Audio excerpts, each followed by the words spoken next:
오늘의 전국 현안 짚어보겠습니다. 이태규 국민의힘 의원, 고영인 더불어민주당 의원 나와 계십니다. 어서 오십시오. 안녕하세요. 안녕하세요. 네.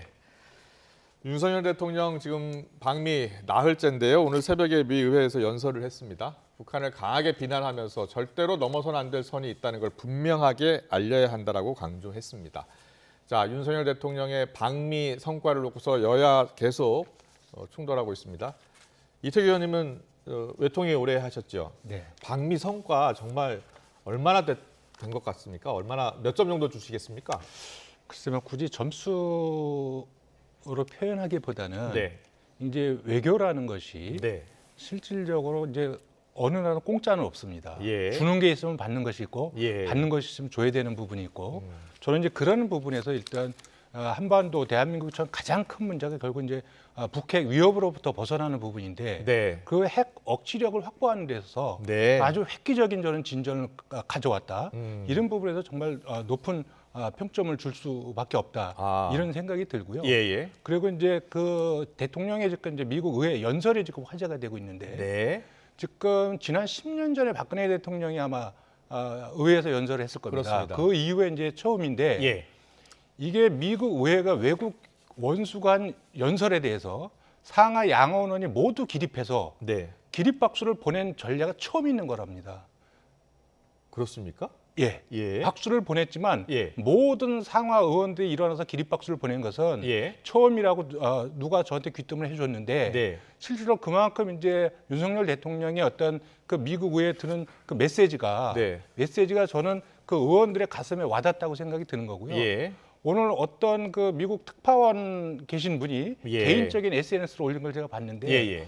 그 듣는 청중을 고려한 굉장히 잘 준비된 연설이었다. 네. 이런 이제 평가를 올려줬더라고요. 예. 그만큼 이번에 어떤 미국 사회와 미국과의 어떤 관계나 이런 부분, 네. 한미 동맹을 획기적으로 높이는 데 있어서 네. 우리 정부가 또 윤 대통령께서 굉장히 많은 준비를 해가고 가셨다. 일단 이런 평가를 좀 드리고 싶습니다. 외교는 주고받는 것이 있다. 그런데 이 북핵 관련해서는 어느 정도 성과가 있는 것 같다라는 말씀을 해주셨고요. 하지만 야당에서는 퍼주는 외교를 했다. 폭행 외교다라고 강력히 비판을 했어요. 고영인 그렇죠. 의원께서는요. 우리 예. 이 의원님이 말씀하셨듯이 외교의 기본은 주고받는 것 아닙니까? 네. 그래서 서로의 자국의 이익을 위해서 서로 노력하는 건데 이번에 전반적인 평가를 해보면 네. 사실은 우리가 좀 주는 거는 많이 있지만 받는 거는 굉장히 좀 형식적인 것들이 많다. 네. 이전보다 크게 진전한 게 좀 약하다. 이번에 뭐 연설 말씀하셨는데 네. 그게 뭐 나름대로 윤석열 대통령의 국정 철학이 뭐 굉장히 감동을 줬다든가 예. 뭐 영어가 능숙했다든가 뭐 이런 예. 건 아니었던 것 같고요. 네. 결국은 미국의 이익, 미국의 요구에 맞춤형 연설 아니었나 이런 생각이 듭니다.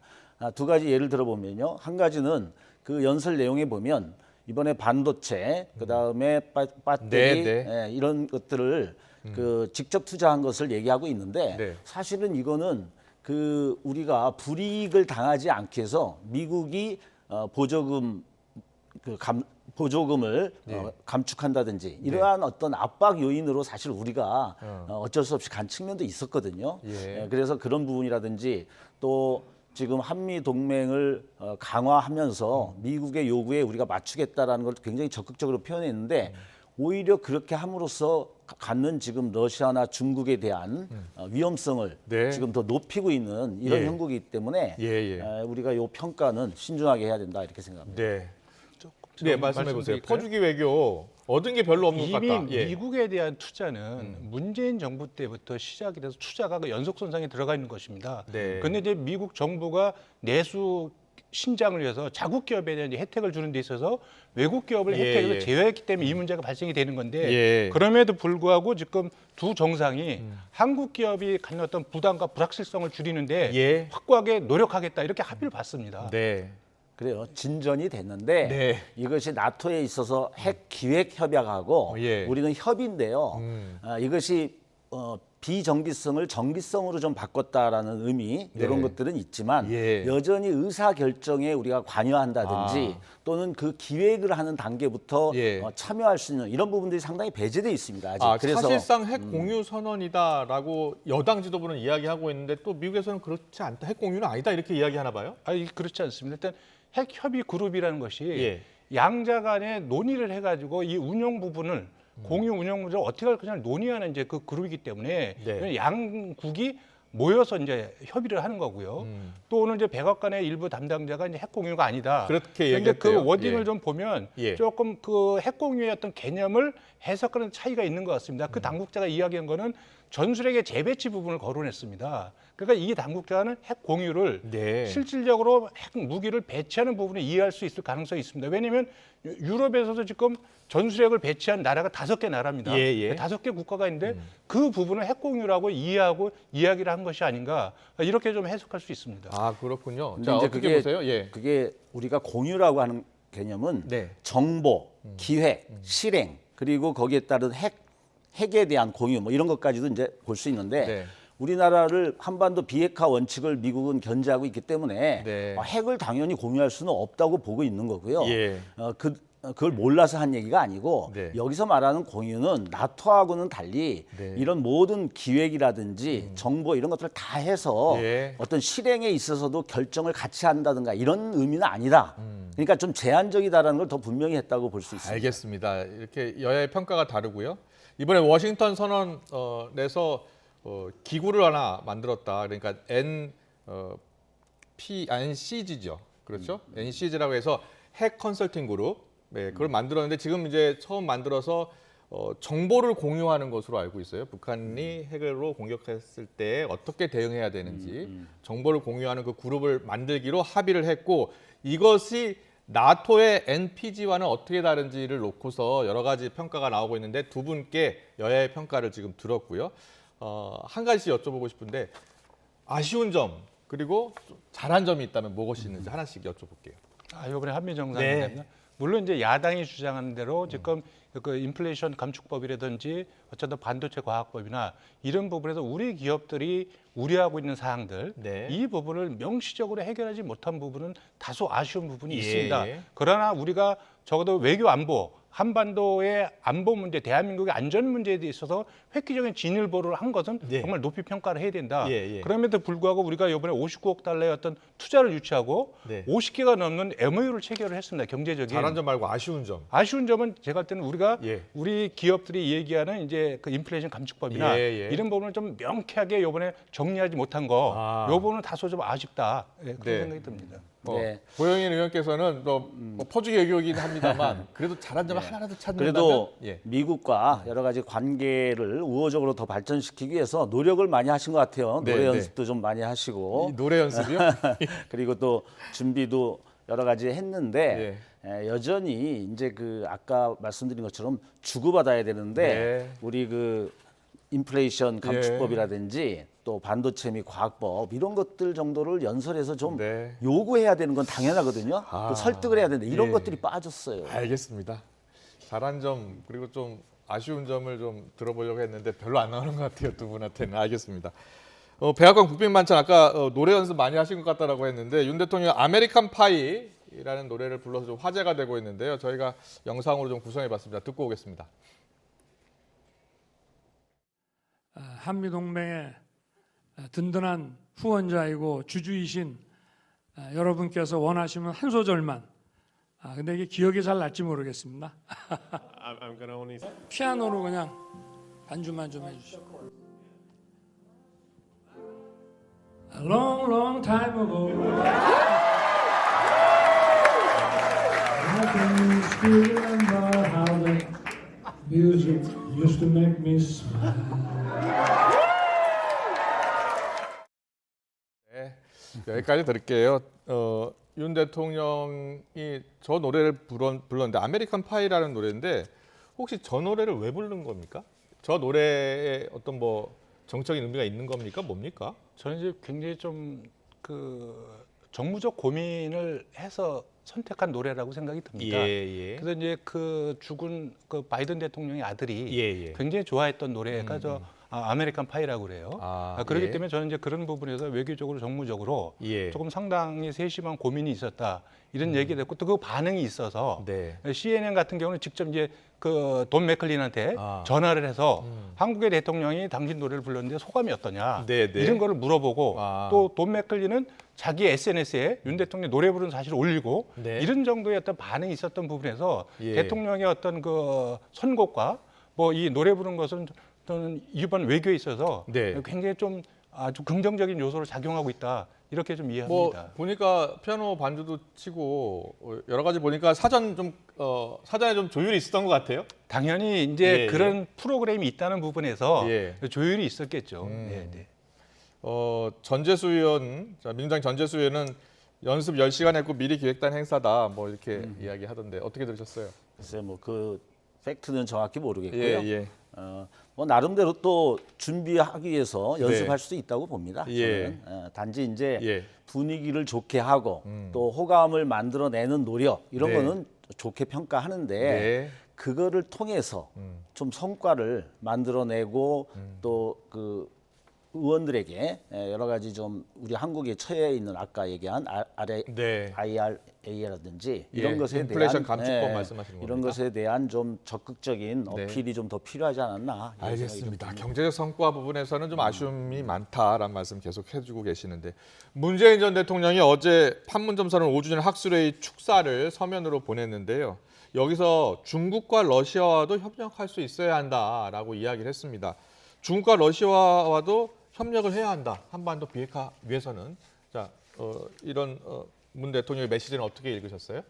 저는 북한의 핵 문제를 해결하기 위해서 네. 그 다자간 협력이 필요하다고 생각을 합니다. 아, 예, 그리고 예. 또 우리 지정학적 위치로 러시아나 중국의 위치가 굉장히 중요하죠. 과거에 육자회담도 했었던 것 같고요. 예. 그런데 이제 문제는 지금 이제 그 북한과 중국과 러시아가 네. 이 러시아의 우크라이나 침략을 찬성하는 아. 사실 침략 전쟁 동맹을 맺고 있습니다. 예. 그리고 북한의 그 미사일 도발이나 핵 도발 네. 이런 부분에 대한 유엔의 추가 제재를 유엔 안보리에서 지금 반대하고 있거든요. 예. 그래서 사실상 지금 북한의 핵 개발이나 미사일 도발을 옹호하고 있습니다. 그렇기 때문에 이런 중국과 러시아의 어떤 태도나 이런 부분에서 전향적인 자세를 보이지 않는다면 예. 섣부르게 북한과 중국과 러시아의 북한 핵 문제 해결을 위한 어떤 역할이나 네. 이런 부분을 기대하기는 조금 쉽지는 않지 않겠느냐 이제 이런 예. 생각이 들죠. 그럼에도 불구하고 이 국제사회에서 모두가 중지를 모아서 북한 핵 문제를 접근하는 거,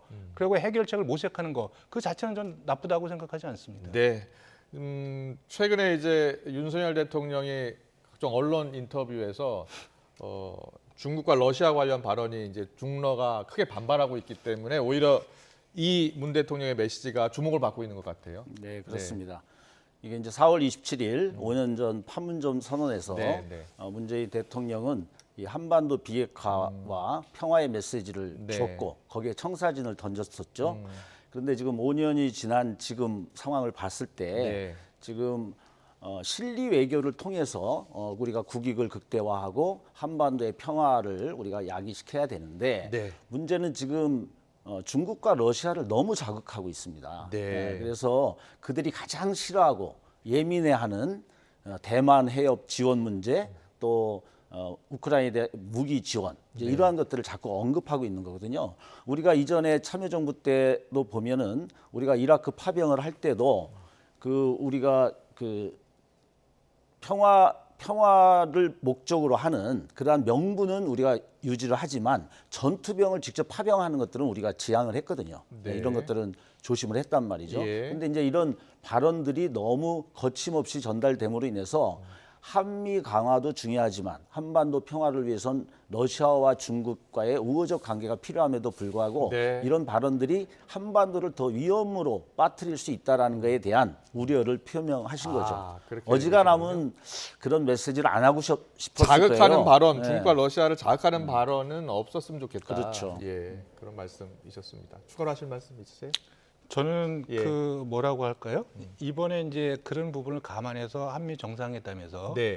두 나라를 직접적으로 거론하거나 이러지는 않았습니다. 사실 그러니까 언론 이- 인터뷰, 그러니까 윤석열 대통령의 언론 인터뷰, 로이터나 워싱턴 포스트 인터뷰 때와는 조금 네, 수위가 조절된 느낌? 네, 그런 예. 부분에서 이제 한국 정부가 예. 수위를 조절했고 예. 그것을 저는 미국 정부가 받아들였다고 이렇게 이해를 좀 하고 그렇게 있고요. 이해하시는군요. 예, 예. 그리고 실질적으로 이제 그 대만 해협 양안 관계 문제에 있어서 2021년도에 이제 문재인 대통령과 바이든 대통령이 합의한 공동 성명에서는 예. 양안 문제도 굉장히 구체적으로 언급하고 있습니다. 아. 예, 그리고 이 대만 해협 문제에 대해서 대한민국 정부가 공개적으로 우려를 표명한 첫 번째 정부가 문재인 정부입니다. 그게 언제였습니까? 그것이 2021년 처음으로 양안 문제에서 언급한 2021 거죠. 년이요? 예, 예. 예. 그 전까지는 저희가 공개적으로 이걸 표명하지 않았습니다. 네. 그만큼 이제 이 미중 갈등 속에서 그 대한민국의 어떤 인도태평양 전략, 미국과의 동맹 관계 부분에서 문재인 정부가 사실 어떤 물꼬를 텄다고 보여지는 거고, 예. 그걸 현재 정부가 저는 그 기조를 갖고 가고 있는데 중국을 자극하는 문제에 있어서도 네. 저는 중국에 대해서 우리가 아까 저기 고 의원님께서 말씀하신 대로 우리가 한미 동맹을 강화하면 강화할수록 또 이 중국과 러시아에 따른 이 반작용이 있을 겁니다. 예. 그래서 최소화하는 노력도 필요하지만 중국의 억지나 이게 힘에 의해서 어떤 현상을 변경하려는 이 국제사회의 보편적 가치와 규범에 어긋나는 짓에 대해서는 저는 단호한 입장을 우리 대한민국이 가져야 된다. 저는 그런 생각을 갖고 있습니다. 네, 알겠습니다. 여야 입장 들어봤고요. 오늘 나온 갤럽 여론조사 보고서 더 이어가겠습니다. 윤석열 대통령 국정 지지율이 30%를 기록했습니다. 네, 1%포인트 떨어졌죠. 네, 잘못하고 있다. 63%입니다. 민주당 지지율을 볼까요? 민주당 지지율은 5%포인트 올랐습니다. 37%를 기록했죠. 네, 국민의힘 지지율은 변화가 없고요. 32%입니다. 고영인 의원께 먼저 여쭤볼게요. 민주당 지지율이 5%포인트 오른 가장 큰 이유가 어디에 있을까요? 뭐 지지율은 끊임없이 등락을 거듭하는 거니까 네, 네. 지난번에 우리가 6% 빠졌다가 아. 또 5% 오르고 뭐 예. 이런 거니까 우리가 일희일비 할 수는 없을 것 같고요. 송영길 단지 이제 전 대표가 그렇죠. 파리에서 인터뷰할 때 예, 그 예. 전에 어쨌든 바로 직전에 나온 여론조사 저희가 말씀하시는 사건이 겁니다. 터졌을 예. 때 예. 그렇게 나왔었고 아무래도 문제가 해결된 건 아니지만 네.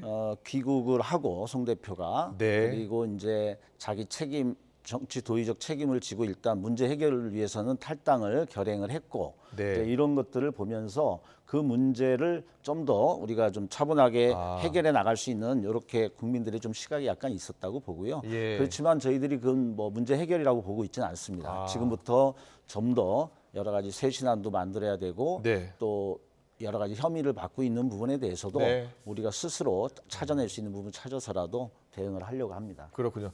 이태규 의원님, 윤석열 대통령이 지금 해외 순방 방미 중이잖아요. 네. 한미 동맹 70년을 맞아서 국빈 방문하는 건데 대통령 지지율이 떨어졌네요. 저는 아마 네. 지금 대통령의 이제 그 방미 성과나 이런 부분에 대한 반영 이것이 네. 긍정적으로 작용할지 아니면 영향이 없을지 부분은 이제 다음 주 다음 조사에서 주에 좀더 저는 봐야 된다? 네, 예, 그렇게 나올 거라고 보고요. 네. 그럼에도 불구하고 지금 이제 뭐 고 의원님 어떻게 들으실지 모르겠지만 사실 여당 입장에서 보면 민주당이 이제 여러 가지 이제 돈봉투 문제가 많거든요. 예. 그럼에도 불구하고 지지율이 그 이탈 폭이 크지 않습니다. 5%포인트 예, 떨어졌다 올랐어요. 다시 올라가고 뭐 예. 이러는 부분이고 또 정부 여당은 나름대로 일을 열심히 한다고 하는데 사실 국정 지지도나 여당의 지지율은 기대치에 굉장히 많이 못 미치고 있죠. 네. 예, 그래서 이건 정부 여당도 내부적으로 원인이 뭔가를 좀 찾아서 잘 진단해 볼 필요가 있다 이런 생각을 갖고 있습니다. 국민의힘 지지율은 어떻게 보세요? 정상적이라면 저는 민주당보다 높아야 된다고 생각을 하는데 지금 떨어져 있지 않습니까? 왜 떨어져 있다고 보세요? 아니 그러니까 예. 거기에 대한 예. 내부 진단이 좀 필요하다. 여당도. 네. 예, 그런 이태규 생각- 의원님은 어떻게 진단하세요? 저는 이 국정을 운영하고 무엇을 풀어가는 데 있어서의 네. 좀 공감 능력 부분이 아, 좀 공감 능력. 예, 조금 떨어져 있지 않나 이런 생각이 들고 그래서 네. 지난번에 이제 그 근로시간 유연성 확대나 뭐 아. 이런 부분들도 예, 예. 사전에 거기 그 근로시간 유연성 확대가 필요한 분들하고 충분한 대화나 이런 과정을 통해서 거기에 대한 이해 폭을 높이면서 이렇게 가야 되는데 이것이 느닷없이 갑자기 근로시간을 확대한다는 하나의 잘못된 걸로 가서 그냥 69시간제로 그냥 바뀌어버린 거지 않습니까? 아. 그러니까 이게 주 52시간에는 기본적으로 기본 40시간에 12시간이라고 하면 추가 근로시간이 포함되어 있는 개념이거든요. 네, 네. 여기다가 더 얹어버리니까 예. 이것이 저는 MZ세대가 동의하기 어렵다 이렇게 보는 것 같아요. 알겠습니다. 근데 이번에 예, 그 짧게요. 예. 부정평가를 보면 네. 그 원인 1호가 외교에 38% 응답을 했어요. 네. 그러니까 지금 우리가 일본에 대해서도 그 뭐 100년 전 일 가지고 네. 뭐 일본이 굳이 무릎까지 꿇어야 되냐 예. 이런 로이터 발언부터 통신 인터뷰 시작해서 말씀하시는 겁니다. 지금 미국의 도청 문제라든지 이런 전반적인 것들이 너무나 우리가 굴욕적인 외교를 하고 있고 예. 그 속에서 우리의 이익은 찾지도 못하고 예. 그래서 국민들의 자존심이 지금 뭉개지고 있어요. 그래서 오죽하면 지금 성균관대 약 250여 명의 교수들이 이 외교를 정상화시키지 않으면 정권 퇴진 운동을 하겠다라고 지금 교수들이 여러 대학에서 들고 일어날 정도입니다. 그러니까 이번에도 이전에는 외국에 나가셔가지고 좀 가끔 사고가 일어났는데 나가기 전에 인터뷰서부터 사고가 일어났잖아요. 네. 그러다 보니까 너무 불안해요. 대통령을 걱정해요, 국민들이. 그래서 뭐 아까 이번 방미로 인해서 크게 뭐 달라질 길을 기대하실지는 모르지만 제가 볼 때는 네. 여전히 그런 불안정 속에 있기 때문에 좀 더 역사 의식을 갖고 예. 외교의 기본을 좀 갖추는 그런 노력을 하지 않으면 이건 굉장히 심각합니다. 네, 알겠습니다. 민주당의 시각 봤습니다. 민주당 신임 원내대표 이야기 할게요. 박강원 의원이 선출이 됐는데 박강원 의원이 사실은 친이 이낙연계입니다. 예, 예. 이재명계가 아니고요. 예. 어떻게 된 겁니까? 예. 이번에는 이제 우리 의원님들이 네. 현재 당의 상황과 그리고 향후 총선 이런 거를 바라봤을 때 우리가 강력한 단결을 통해서 총선을 승리해야 되는데 네. 그렇게 하려면 당의 다양성을 수렴해서 통합을 할 수 있는 인물이 필요하다. 이러한 요구가 있었다고 보여지고요. 예. 그게 반영됐다고 보여집니다. 예. 뭐 좀 다른 표현으로 하면 이재명 대표 체제로만 네. 보여지는 것보다는 그 옆에 칼라가 좀 다른 예. 박광원 대표가 보완을 해서 네. 전체적인 단합과 또 대외적인 또 국가 위기 상황에서 대응하는 건 강력하게 하더라도 네. 내부의 단결과 통합을 이루는데 적합하다라는 그런 판단이었다고 봐야지. 그렇군요. 근데 요거를 예. 뭐 친명 비명 이렇게 보여지진 않아요. 왜냐하면 제가 요번에 움직임들을 예. 그래도 제가 초선 대표도 하고 네, 네. 많은 의원님들하고 대화를 하는 편인데 그 계파별로 움직이지 않았습니다. 예, 상당수의 합리적인 의원님들이 계파를 내년 떠난 총선에 선택을, 대한 예. 위기감 이런 것도 있지 그렇죠. 않았을까요? 예. 위기감과 대응 이러한 것들을 잘 하기 위한 합리적 선택을 고민해서 내린 그런 것이다 이렇게 볼 수 있습니다. 그렇군요. 네. 그러면 여당에서는 어떻게 보고 있나 볼까요? 여당에서는 이번에 비이재명계에서 원내대표가 나온 것, 박광원 의원 나온 것 어떻게 보세요? 글쎄 저는 뭐 이제 그 내부 사정은 아무래도 이제 고 의원님 더 정확하게 알고 계시겠죠. 다만 네. 그래서 이제 후보가 네 분인데 네. 1차에서 과반을 득표했다는 부분. 그렇죠. 그리고 이제 우리 저 앵커께서 말씀하신 대로 박광원 의원님께서 비주류라는 부분. 예. 이 부분이 과연 이제 박광원 의원 개인의 평판이 좋아서 된 거냐, 아니면 말씀하신 대로 당내에 네. 일정 부분의 어떤 특정한 요구나 흐름이 있는 거냐, 이 부분은 저희가 좀 지켜봐야 되겠는데 예. 어쨌든 의원들이 원내대표 선출을 할 때는 굉장히 많은 고민 속에서 결정을 그렇겠죠. 하게 되지 않습니까? 예. 그래서 저는 1차에서 이게 끝났다는 걸 보면서 네. 뭔가 당내에 어떤 흐름이나 요구가 있는 것이 아닌가 이런 생각을 좀 해보게 됐습니다. 근데 이제 그 곧바로 해석을 뭐 이재명 대표에 대한 견제나 뭐 약간 심판적 성격으로 뭐 얘기하는 경우도 있는데 네. 그건 좀 과도하다고 보고요. 예. 오히려 아까 얘기한 대로 균형과 통합을 위한 보완제로서의 칼라가 다른 비명계라고 굳이 한다면 비명계 이렇게 볼 수는 있겠죠. 근데 이제 그것이 계파별 어떤 싸움에서 비명계가 뭐 이겼다 졌다 이렇게 평가할 문제는 아니라고 봅니다. 돈봉투 의혹과 관련해서는 다른 해법을 제시하고 있나요, 혹시? 누가요? 박광원 예. 대표께서 비이재명계하고 이재명계하고 조금 목소리가 다른 것 같던데. 네. 뭐 그 문제는 우리 모두가 이제 해결해야 될 문제고요. 일단은 저희들이 철저한 반성 그리고 또 거기에 따라서 일단 송영길 대표의 귀국과 탈당 이제 요거를 요구했었는데요. 오늘 예. 윤석열 정부의 독선, 독단, 독주, 국정운영 폐기하라고 하면서도 국민들이 지금 민주당의 돈봉투 태도에 유의해서 보고 있다라는 언급이 있어서 제가 여쭤본 겁니다. 예. 네. 저희들은 뭐 그 문제에 대해서는 겸허하게 네. 좀 원인을 찾으면서 계속적으로 반성적으로 철저한 해법을 찾으려고 합니다. 네. 이태규 의원님. 돈봉투 의혹과 관련해서는 박광원 원내대표가 어떻게 나올 것을 보세요? 저는 뭐 그걸 알 수 없지만 네. 저는 어쨌든 이제 부정부패 문제에 대해서는 네. 원칙적으로 대해야 됩니다. 네. 그래서 어떤 정당이나 이 부분에서는 원칙과 규진이 확고하게 세우는 것, 서 있는 것, 네. 이것이 저는 국민 기대치에 맞는 정치다 이렇게 봅니다. 알겠습니다. 오늘 정치권 이슈는 여기까지 듣겠습니다. 이태규 국민의힘 의원, 고영인 더불어민주당 의원과 함께했습니다. 잘 들었습니다. 고맙습니다.